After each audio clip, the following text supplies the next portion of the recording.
ખાડિયાનો આ ડાઘ ભાજપ કઈ રીતે ધોવે છે એ આવનારો સમય કહેશે।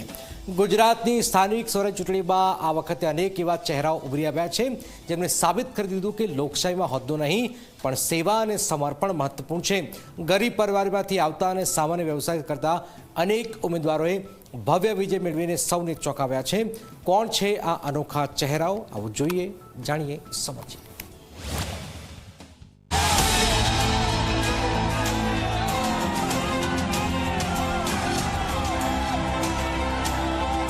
મહેસાણામાં ભાજપ જિલ્લા કાર્યાલય કમલમમાં છેલ્લા 27 વર્ષથી પટાવાળા તરીકે સેવા આપતા રમેશભાઈ ભીલ આજે ચર્ચાનું કેન્દ્ર બન્યા છે।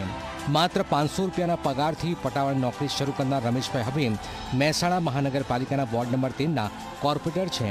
તેમની સાદગી જુઓ। જીત્યા પછી પણ તેમણે જાહેર કર્યું છે કે તેઓ પટાવાળાની નોકરી ચાલુ રાખશે।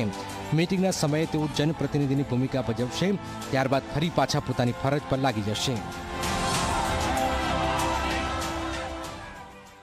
અમે પ્રચારમાં ફર્યા, વોર્ડમાં બધા જે બધો કોમ છે એ બધો અમે લખીને રાખ્યો ને એ બધો હવે આરસીસી રોડ બનાવવાના, પછી થોડો ગટરોના પ્રોબ્લેમ છે, એ બધા પ્રોબ્લેમ સોલ્વ કરીશું। કમલમમાં સેવા તો ચાલુ જ રહેશે, ટાઈમ મળશે એટલે અમે કમલમે જઈશું ને પબ્લિકનું કામ પણ કરીશું। આવી જ એક પ્રેરણાદાયક જીત રાજપીપળામાં જોવા મળી છે। ચાની કિટલી ચલાવીને ગુજરાન ચલાવતા ગીતાબહેન પાટણવાડિયા પર ભાજપે વિશ્વાસ મૂક્યો હતો અને જનતાએ તેમને જીતનું તાજ પહેરાવ્યું છે। સામાન્ય જનજીવન સાથે જોડાયેલા ગીતાબહેન હવે ચાની કિટલી પર જ પોતાનું કાર્યાલય શરૂ કરશે, જેથી ગરીબ અને સામાન્ય લોકો સીધો જ સંપર્ક કરી શકે। રોડ, પાણી અને સફાઈ જેવા પાયાના પ્રશ્નોને હવે એક મહેનતકશ બેન વાચા આપશે। આજે હું 35 વર્ષથી ચાની લારી ચલાવું છું। તેમાંથી મને નગરપાલિકાની ટિકિટ મળી હતી, તેમાં અમે બહુમતીથી જીતેલા છે। તો અપેક્ષા છે બધાને કે આ બેન સારું કામ કરશે, એટલે બહુમતીથી અમે જીતીને આવ્યા છે। તો પછી અમે એવું વિચાર્યું છે કે અહીંયા જ આપણે મારી ચાની લારી હોય ચાલે ને હોય ચાલે, તેની બદલે અહીંયા જ અમે કાર્યાલય બનાવી ને ચાની લારી હોય ને ધંધો હોય કરીશું ને બધાનું કામ હોય કરીશું સારી રીતના ને બધાને સપોર્ટ કરીશું એ કરીશું। મહેસાણાના બહુચરાજીમાં પણ જનતાનો અનોખો મિજાજ જોવા મળ્યો। અહીં વ્યવસાય બંગડીઓ વેચતા સંશીબહેન કાંક્ષીયાએ વોર્ડ નંબર 4માંથી ભાજપની ટિકિટ પર ભવ્ય વિજય મેળવ્યો છે। ગલીએ ગલીએ બંગડી વેચતી એક સામાન્ય મહિલા હવે નગરપાલિકાના હોલમાં બેસીને લોકોના પ્રશ્નો ઉકેલશે।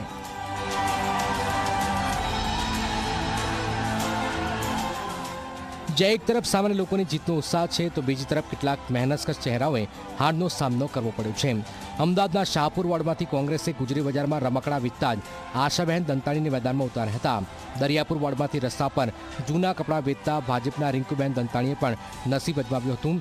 ભલે આ બહેનો ચૂંટણી હારી ગઈ હોય પણ સામાન્ય પાથરણાવાળાથી લઈને રસ્તા પર વેપાર કરતા લોકોએ ચૂંટણી મેદાનમાં ઉતરીને સાબિત કર્યું છે કે લોકશાહીમાં કોઈ પણ વ્યક્તિ સત્તાના શિખર સુધી પહોંચવામાં સપનું જોઈ શકે છે।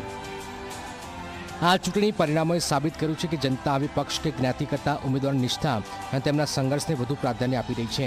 ભલે કોઈ જીત્યું હોય કે હાર્યું, પણ ગરીબ અને મધ્યમ વર્ગના આ ચહેરાઓએ ચૂંટણી મેદાનમાં ઉતરીને લોકશાહીના મૂળિયા વધુ મજબૂત કર્યા છે।